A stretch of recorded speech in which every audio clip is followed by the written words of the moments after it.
हमारी क्लासेस में दो तरह के स्टूडेंट होते हैं। एक वो जो एक्टिव स्टडी करते हैं, ध्यान से इसको समझना, वो जो एक्टिव स्टडी करते हैं, ठीक है, हमारे तरह दो तरह के स्टूडेंट होते हैं। एक पैसिव स्टडी, इनकी संख्या लगभग 90% होती है, इससे ज्यादा ही होती है, 90%। यानी क्लास में जो भीड़ तुम्हें दिखाई पड़ रही है ना, वो 90% तुम्हारा कॉम्पिटिटर है ही नहीं है, ठीक है। वो एक तरह से वो पैसिव स्टडी कर रहा है, वो अपने गाल पे हाथ रखता है, कुछ सोचता रहता है, टीचर कुछ बोल रहा है तो उसको छापता रहता है, उसको छापना बोलते हैं, प्रिंटिंग। उसको वो ये भी नहीं समझ रहा है कि टीचर क्या मेरे से कह रहा है। वो 5-10 मिनट आप इसमें जो होता है क्या होता है, शुरुआत के 10 से 15 मिनट वो अपने आप को फोकस करके रखता है, 10 to 15 मिनट्स। इसके बाद उसका फोकस जो है उसको पता ही नहीं रहता है कि कॉपी में उसने क्या लिखा, यानी उसका अटेंशन जो है वो 10-15 मिनट पहले ही छूट जाता है, ठीक है। इसके बाद वो कभी भी आगे नहीं जा पाता। क्लियर है? दूसरा होता है एक्टिव। एक्टिव ये वाकई में जो है वो केवल 10% के आसपास होते हैं। इसीलिए मैं कहता हूं यूपीएससी में कंपटीशन बहुत कम है। अगर उसके सही चाबी तुम्हारे पास है तो यूपीएससी के एक्सरसाइज जहां तुम्हारे पास ज्यादा कंपटीशन नहीं है, ये भीड़ जो नंबर दिखाई पड़ती है उसमें तुम डर जाते हो कि बहुत ज्यादा कंपटीशन है। तुम्हें अपने फंडामेंटल्स पे काम करना, अगर तुम्हारा फंडामेंटल स्ट्रांग है, तुम्हें चाबी पता है कि इसको कैसे निकालना है, तो ये हमारे लिए बहुत आसान हो जाएगा। अब जो एक्टिव स्टडी यानी सक्रिय अध्ययन जो करते हैं उनकी संख्या केवल 10% होती है। ये मैंने, ये साइंस कहता है। अब इनका क्या होता है कि ये जो है वो अपने टीचर के साथ काम करते हैं। अब ये देखो, अब मैंने जो ये कैटेगरी बनाई है, ये पैसिव स्टडी और एक्टिव स्टडी, ये कैटेगरी मैंने किस आधार पर बनाई है, ध्यान से समझिएगा। जब हम ध्यान से, जब हम किसी चीज को सुनते हैं, ठीक है, सुनते हैं, तो जनरली हम क्लास में क्या करते हैं, हम सुनते हैं, लिसनिंग, तो हमें किसी भी चीज का केवल 11% याद रहता है। तब जब हम बहुत ध्यान से सुन रहे हैं तो हम किसी भी चीज का, अगर टीचर ने 100 बातें कही तो आपको केवल 11 बातें याद रहेंगी, ठीक है, जब हम केवल सुनते हैं। जब हम किसी चीज को देखते हैं, जब आप पिक्चर देख के आते हैं तो आपको क्या होता है, मोस्ट ऑफ द पिक्चर याद होती है। जब हम किसी चीज को देखते हैं, बहुत ध्यान से अपने दिमाग को समझिएगा, आज आपके दिमाग की परत खोल रहा हूं कि आप क्यों भूल जाते हैं, क्यों कोई स्टूडेंट पढ़ता है तो उसको लंबे समय तक याद होता है, और क्यों कोई स्टूडेंट दूसरा जो है पढ़ रहा होता है तो उसको तुरंत भूल जाता है, अरुचि हो जाती है, वो ज्यादा देर तक जो है उसको समझ नहीं पाता है। नोट्स बनाने का ये मेथड मैं आपको बताता हूं यहाँ पे।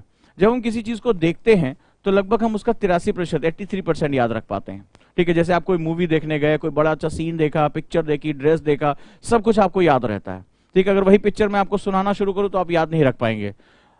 लेकिन इसके बाद एक तीसरा सेगमेंट होता है जब हम किसी चीज को करके देखते हैं, ठीक है, डू आई लर्न, तो ये लगभग हम उसका जो है 91 से 93% तक याद रख पाते हैं।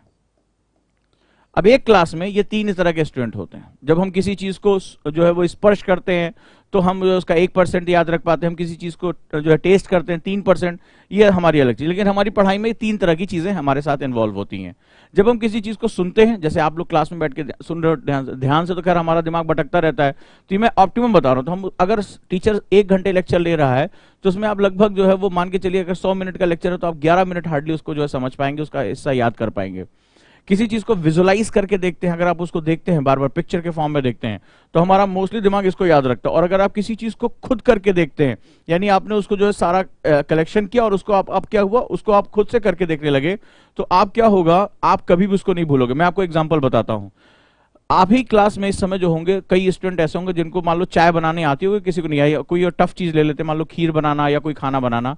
तो उसमें क्या होगा, एक स्टूडेंट को मैंने बताया कि देखिए बेटा, चाय ऐसे बनती है, ठीक है, इसमें पहले पानी होगा, फिर चाय पत्ती होगी, चीनी होगी, अदरक होगी, फिर दूध डाला जाएगा, बता दिया।